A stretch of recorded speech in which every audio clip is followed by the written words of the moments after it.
Preview: Chiefs, Steelers. The Chiefs are a 2.5 favorites on the road. And how do you feel about these two teams right now?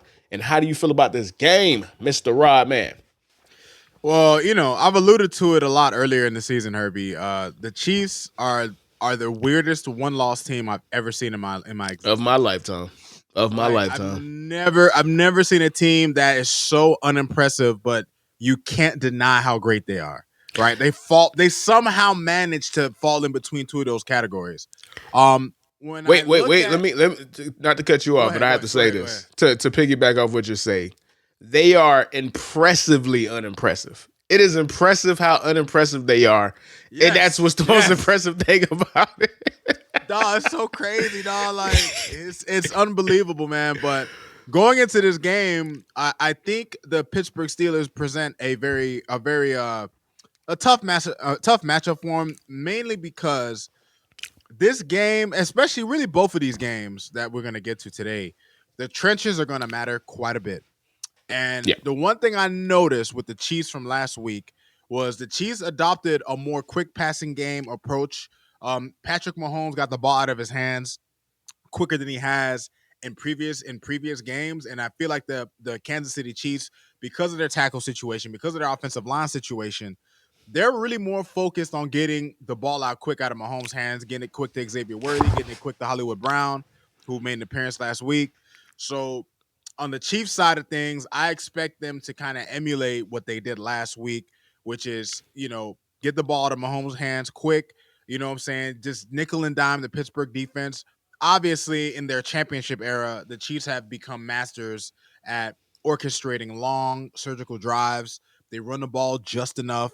Mahomes, no matter how unimpressive he may look, he always just seems to make the right play. And Bro, even isn't it it's crazy. annoying? Isn't it annoying that they are literally this generation's Patriots, down to the playoff style, down to the evolution, down to how they weave and flow through play styles? Because that is what happened to the Patriots too. The Patriots will nickel Disgusting. and dime you.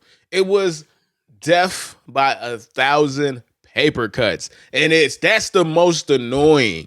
Like, if you're gonna beat me, throw 3 bombs, dog. Don't beat me because I can't get you off the field on third down, on 3rd and 6, 3rd and 5, and there's a fucking out route and you check down me to death till you get to the fucking red zone and you always score because you always score when you get to the red zone. And this is even worse with the Patriots because the Patriots will still blow you out. These motherfuckers do just enough every fucking time, and it is exhausting. Well, you know what I think it is too? You got to imagine, like, the Chiefs are on a crazy historic run right now. Back-to-back Super Bowl wins, and then they're seriously, they wanted to go undefeated, Herbie. They Of wanted to go course. undefeated. The Bills robbed them of Absolutely. that. Yeah, they wanted to go undefeated. So I I, think they're I just think they're on 29 and fumes. 30 out of their 20. They've won 29 of their last 30 games or some shit like that, bro. Like it is Unbelievable, like bro. it has been Unbelievable. a run. You take the Bills game out of it. I think they haven't lost since week 8 of last season. Like Dude. like Come on. They're on fumes and right now. And you That's gotta what it is. understand, bro. I'm in a very precarious position, right? Because me being such a diehard Baltimore Ravens fan, my Ravens, the Ravens, go Ravens flock. I have to root for the Chiefs today because the Ravens need this. But I am at the point where I hate the Chiefs like people used to hate the Patriots, dog. I want to see these motherfuckers lose, dog. And I have no reason to. I don't not an AFC West fan. I'm not a Bronco fan or Raider fan. I could only imagine how they feel. If I hate the Chiefs, they have to be mortified by those fucking guys, man. Listen, man, the AFC West, I have no sympathy for y'all because I had to deal with Brady for 20 years. Oh, absolutely. Guess Yeah, what? yeah, yeah, yeah, yeah, yeah, yeah. That shit falls on deaf Guess ears to you. Justin Herbert fans, Bo Nix fans, Raiders fans, get used to it. When you have an all-time great quarterback in your division and you don't have one yourself, you're in for long. You're in for a long several years, man. Trust me, man. Oh, Speaking from experience, the Dolphins are doing it again because we have to deal with Josh Allen. yeah, So, yeah, it's rough. you know what I That back mean? to Like, back is rough. Back to back is Oh my rough. God. And the Back to organization, back is even though, rough. and what makes it worse, Herbie, even though we drafted a capable quarterback, the organization is still such a fucked up organization that instead of just fixing the offensive line, oh, Tua can get the ball out of his hands fast. 2.1 seconds, 2.2 seconds. Yeah, we don't need to fix the whole line. Fuck you guys. Let me not Oh, get on a tangent we on got them. Sunday for we got Sunday Yeah, for let me that. not get on a tangent on them. This is about But these teams, right? Let's go. right. But back to the Chiefs and Steelers game. And let me, we spoke a little bit about the Chiefs and we know what they represent, right? I do want to take time to talk about the Steelers. The Steelers last week, when they played in the game that they played in, Herbie, when they played against the Ravens did not have to blitz a lot. The Ravens were able to get pressure on Russell Wilson with 4, which tells me that their offensive line is probably in for it, Herbie.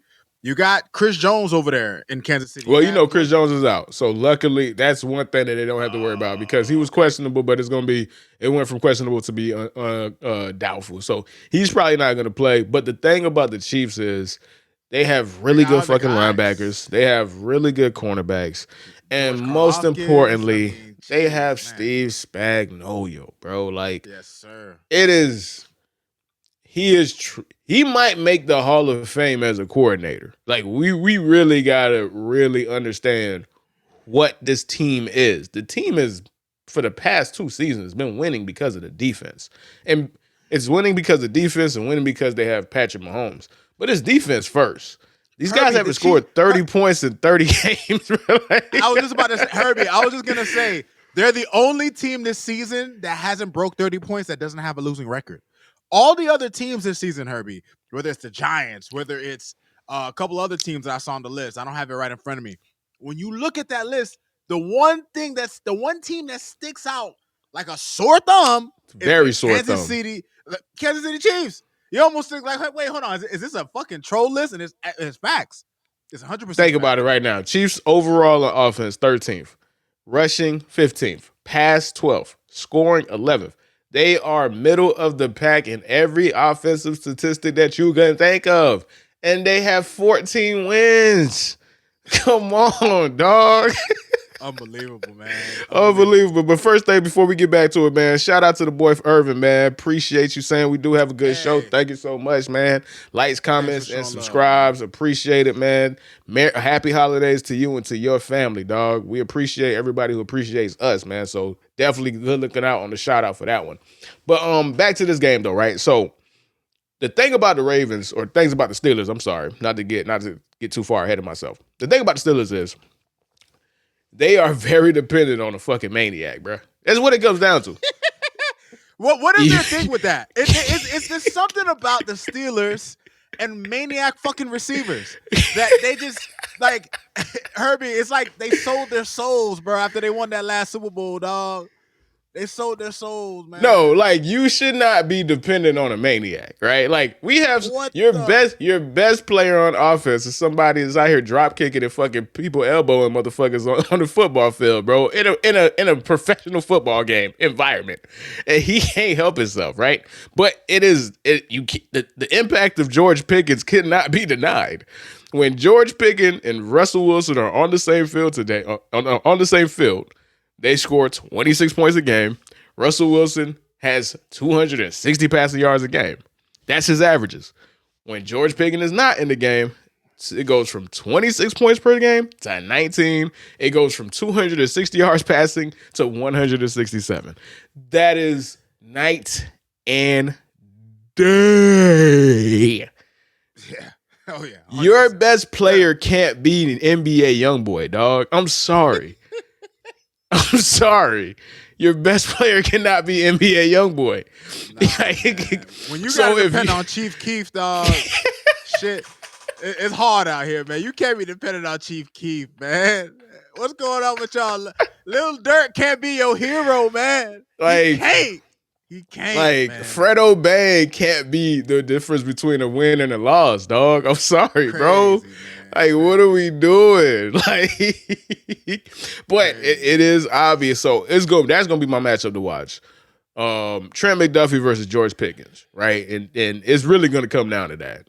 Can George Pickens make enough of a difference just by his presence alone, because now you got to roll coverage. Now you got to push the safeties back. Now you got to account for the deep ball with him. And does that open up everything else, right? So that's going to be my matchup to watch, man, for sure, man. But let me go ahead and get these